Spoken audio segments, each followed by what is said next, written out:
nanakaw. Kakalungkot, di ba? Kaya itong gagawin ni Senator Tito Soto, maganda yan. Mag-initiate siya ng investigasyon diyan sa mga insertion na yan ni Jesus Escudero. Maganda yan, mga kaibigan. Alam niyo kung bakit gusto ko si Senator Tito Soto na maging Senate President? Kasi si Senator Tito Soto, public service talaga siya.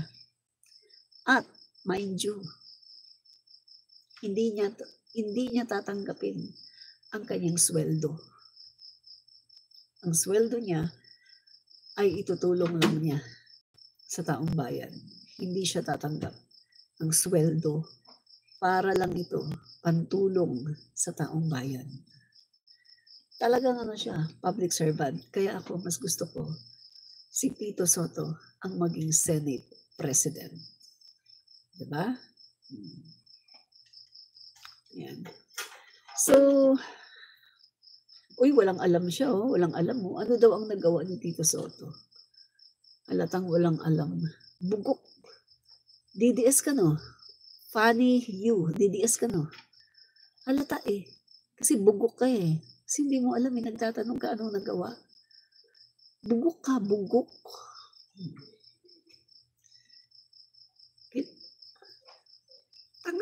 Tanga, bugok na. Tanga na, bugok pa. Kahit hindi mo i-research eh. Nakita mo nung panahon ng eleksyon. Diba? Nung panahon ng eleksyon, pinagsisigawan niya yan yung mga nagawa niyang bill. Yung mga naipasa niyang bill. Yung mga nagawa niya, pinagsisigawan niya. Tapos hindi mo pa rin alam kung nagawa ni Tito Soto. Bugok. DDS ka nga talaga kasi bugok ka. Diba? So, dito na tayo.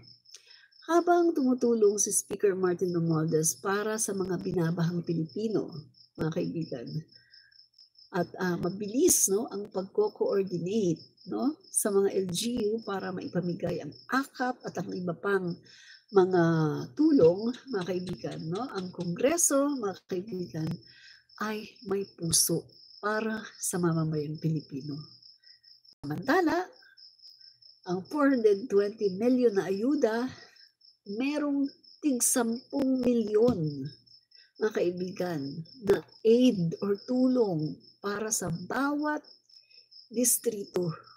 Take note 42 districts na pinaka-apektado ng pagbaha ay tumanggap ng 10 billion each. Yan po ay dahil sa ginawa ng ating House Speaker Martin Romualdez na paglalabas ng budget para sa mga nasalanta ng ulan at baha. Ganyan po ka-epektibo si Speaker Martin. Sa utos ni PBBM, agad na aksyon, bilis tulong, bilang tugon sa direktiba ni Pangulong Marcos Jr. So, Relief Desk activated agad gamit ang tried and tested system na ginamit noong pandemya. Ayos ang koordinasyon ng LGU, DSWD at Kongreso. Nauna kaysa sa sakuna na ipwesto na ang lahat ng mga pangangailangan, mga ayuda bago pa lumala ang baha. Walang hinihintay. Nandyan ka agad, mga kaibigan. Wala nang hintay-hintay. Yung kanin, pagkain, at ang presensya, may mga hot meals, relief goods, at AKAP, mga kaibigan, matulong ng gobyerno, tulong, mga kaibigan, magmula sa puso, sa pamumuno ng ating Pangulong BBM at Speaker Martin, Mga kaibigan, natulungan po ang mga nasa evacuation center sa Marikina, Quezon City, Rizal, Manila at iba pa. So, hindi na tayo nag-iisa, mga kaibigan. Ramdam natin ang gobyerno sa tulong ni Speaker Martin Romualdez. May hatid agad-agad ang tulong at assistance sa 42 districts na na-cover. Mula 36, naging 42, padami ng padami. Walang politika, kundi tulong-tulong para sa lahat.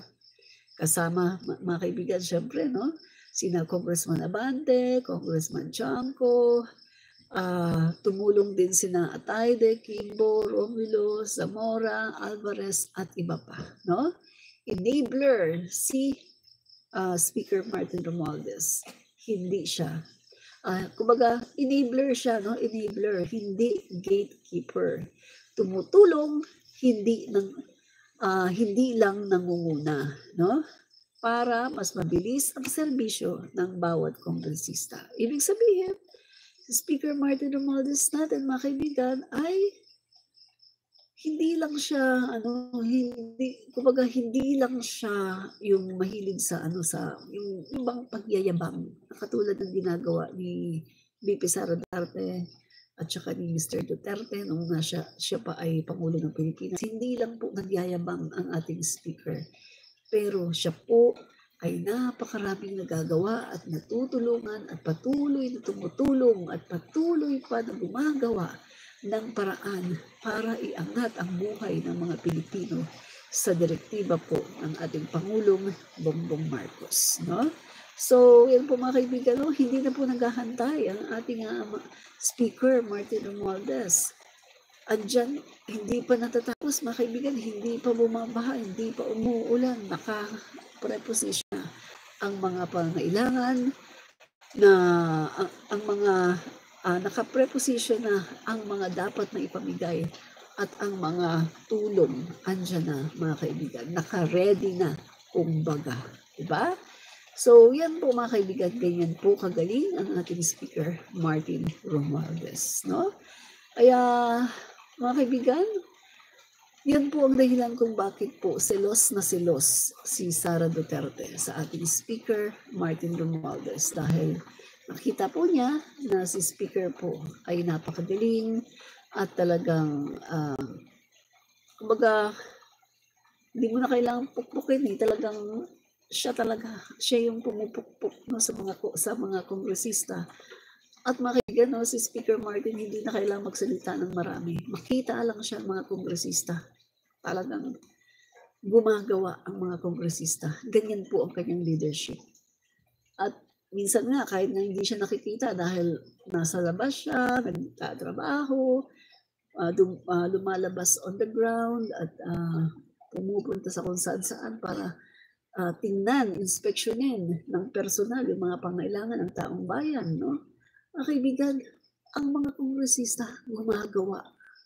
gumagawa sila kahit na hindi chine-check ni Speaker Martin.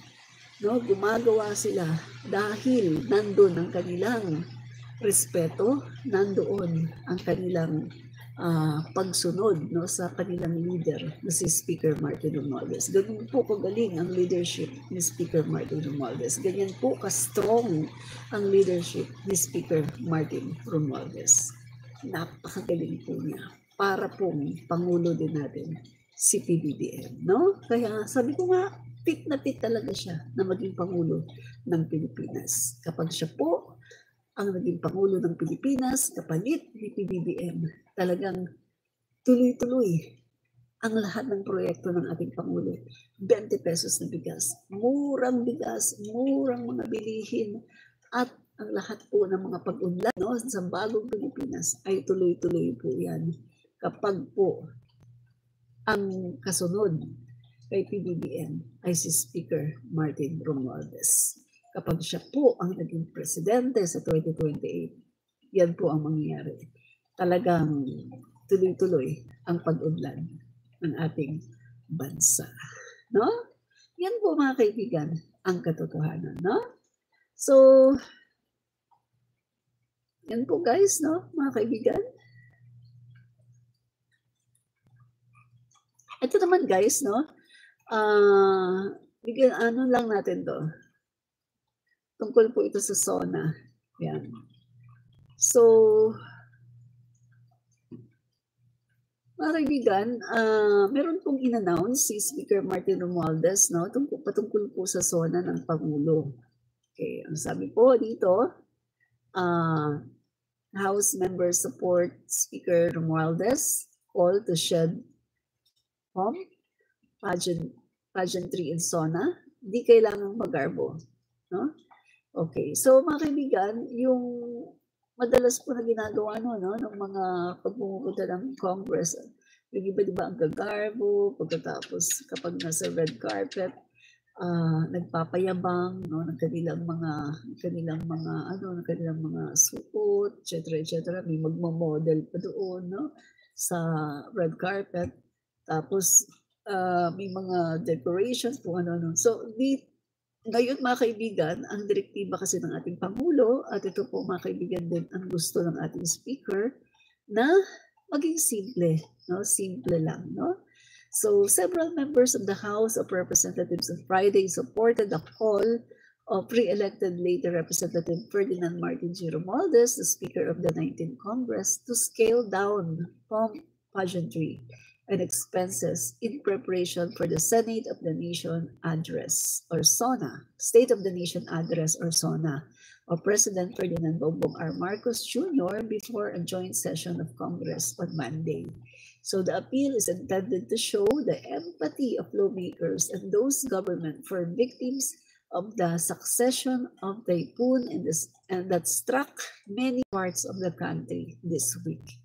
I fully support the call of Speaker Martin Romualdez to simplify the conduct of this year's SONA. It is respectful and compassionate gestures, no? So mga kaibigan, sinabi po yan ni Representative Jude Asidre, na sinusuportahan po ang call ng ating Pangulo at ni Speaker na gawing silang itong SONA na to. So tama lang na hindi dapat magarbo ang SONA. It should reflect the constitutional duty of those in public office to act with utmost integrity and lead modest lives.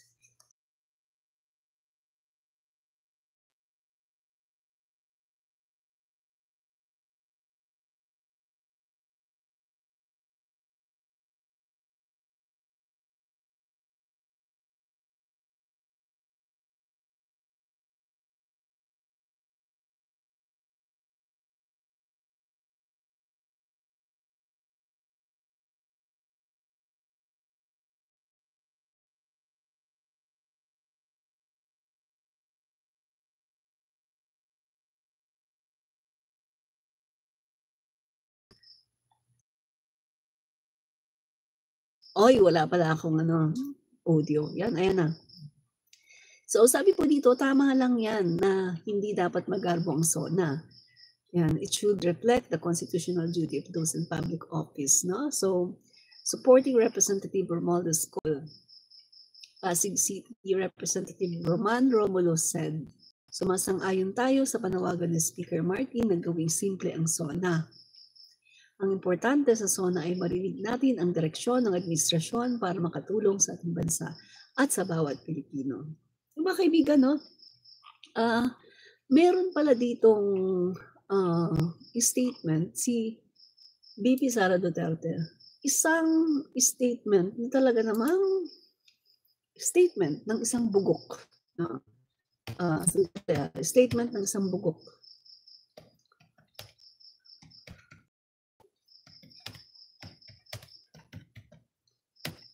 Talaga siya, bugok.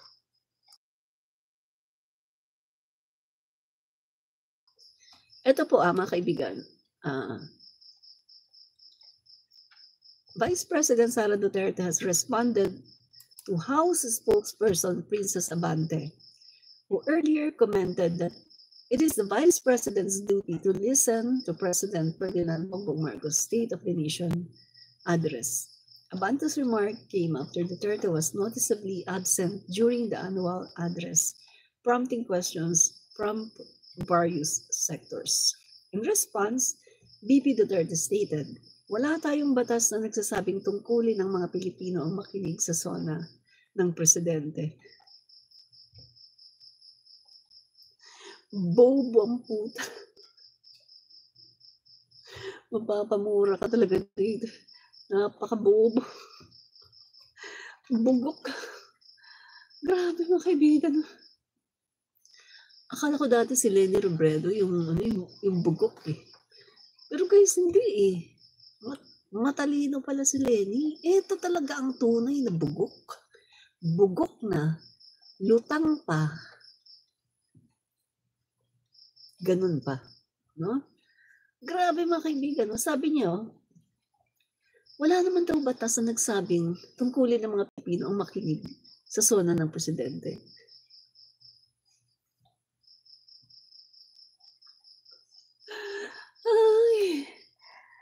Ay, Diyos mio, bobo naman eh. Ito, napaka-bobo. Hindi naman kailangan ng batas yun eh. Alam mo, common sense lang yan, no? Common sense. Ang sinasabi kasi dito, no? Ikaw, vice-presidente ka. As vice-presidente, nag-aantay ka na mawala ang Pangulo. Ikaw ang papalit na presidente. Ngayon, anong gagawin mo? Hindi ka nakikinig ng SONA.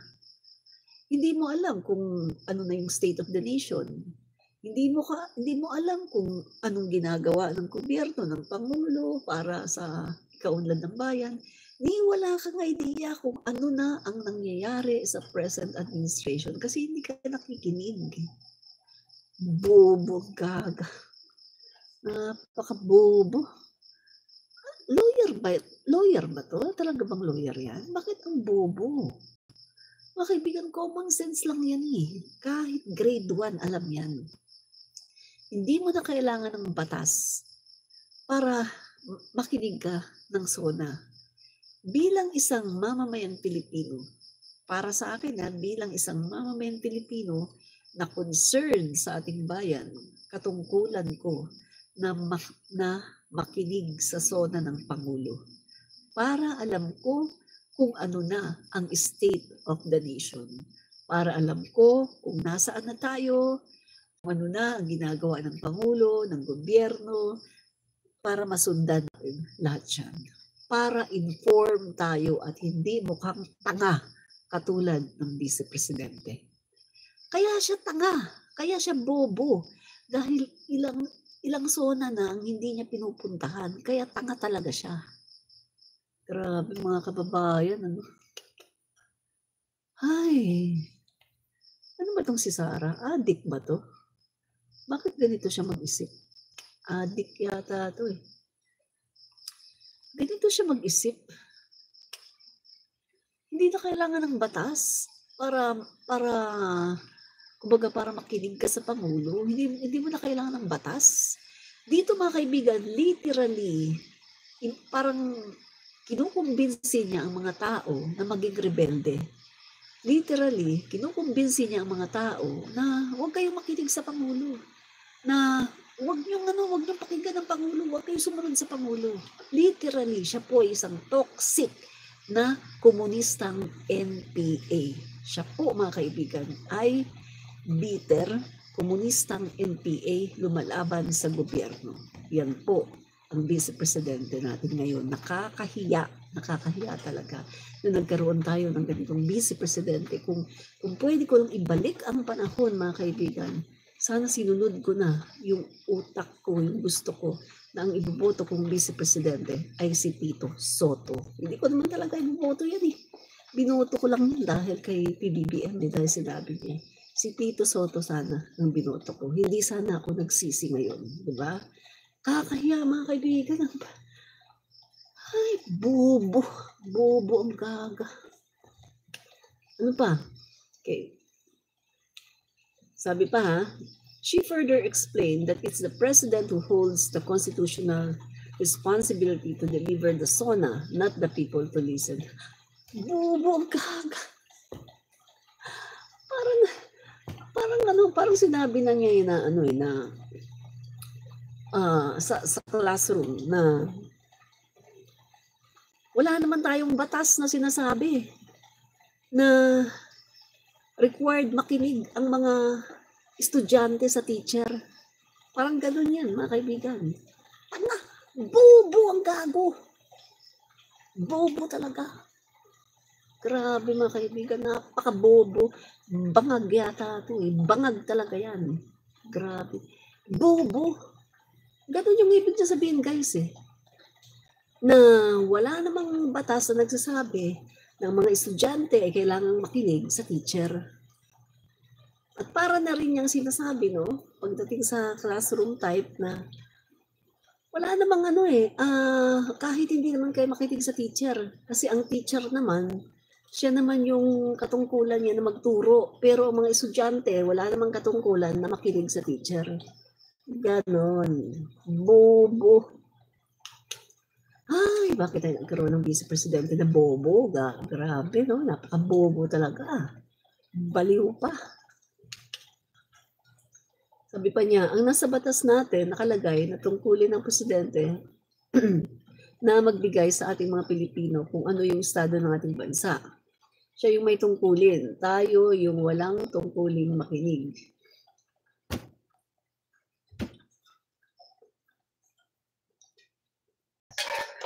Ay, walang utak.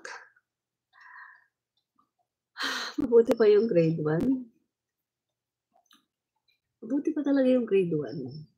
Diyos ko. Mga DDS, proud kayo dyan? Nakakahiya. Nakakahiya to. Nakakahiya ang ano nyo, ang idolo nyo. Nakakahiya to. Grabe. Ay.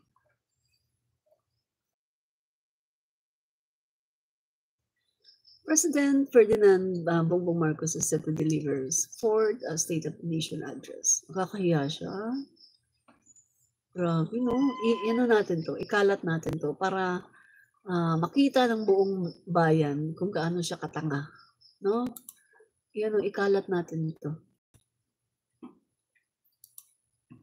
Para makita ng taong bayan, ay ganyan pala katanga kabobo ang Vice Presidente. Nakakahiya. Naku. Ay, Diyos mio. Bobo, gago. So mga kaibigan, wrap up na tayo. Mga kaibigan, wrap up na po tayo. So, yun po, napatunayan natin na ang Kongreso nagtatrabaho, tumutulong, ginagawa ang lahat para sa kapakanan ng taong bayan. Samantalang ang Senado naman ay puro lang pamumulitika. Insertion ng mga budget para musugin ang mga kaalyado at pamumulitika. No? So, maraming po salamat mga kaibigan, no? Maraming po salamat. TYT Gas, let's go. Andyan ka pa, no? Yes, maraming salamat TYT Gas, no, sa panonood. At maraming salamat din, no, sa lahat, pati mga DDS na nanood dito. Pacaria S, salamat po. Benito Idagdag, Fanny Yu, Nicole Olivar, salamat sa panonood. Ronel Ligada, salamat po. Tolitz Montejo, Nicole Olivar, marami pong salamat. Justoni Handugan, salamat po sa panonood. At thank you din po kay TYT Gas.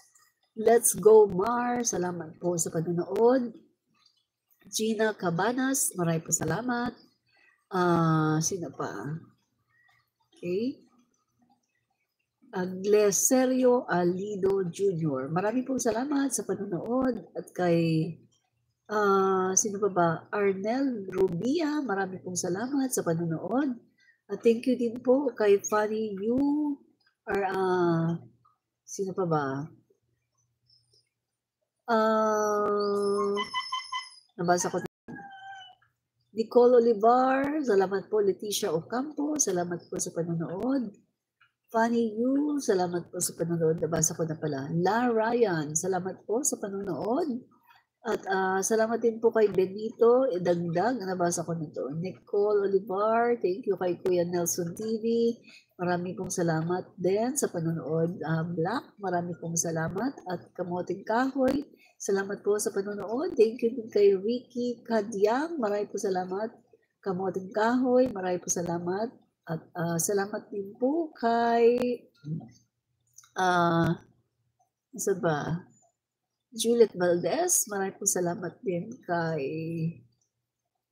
Sino pa ba 'to? Ouch Guevara, marami pong salamat din kay Ase Goldie, salamat din po kay Ayman Makasasa, Ana Gatbonton, salamat po sa panonood, no? At marami din pong salamat sa panonood ni salamat po kay Reynaldo Templa, Itel A70 Mobile, salamat po kay Lynn Tamori, marami pong salamat, no? At thank you din po kay Willie De Leon, Christian Vergara, marami po salamat, no? Thank you din po kay Maria Teresa Zamami, yan, Lynn Tamore. Salamat din po kay thank you po madam sa explanation, Lynn Tamori, yes po, no? Marami po salamat. At salamat din po kay Franco Uy, thank you din po kay sino pa ba? Steve Fronda, thank you din po kay Agripina Liza Rondo, salamat din po kay Michael Sabagala, Melchor Silisipan, salamat din po kay Daniel Nabea, salamat po Daniel Nabea, Christian Vergara, salamat po, sino pa ba? Renevio Pondok, salamat po sa panonood, no? At sino pa ba? Marami pong salamat din kay Renerio Pondok at salamat din po kay Saluhidin, Janine Contis, yan. So maraming po salamat mga kaibigan, no, sa panonood at keep safe po, no? Ingat-ingat po tayo lalong-lalo na doon sa may mga binabagyo at binabahan. No? Ingat po kayo at God bless you po, no? Maraming salamat. Bye-bye.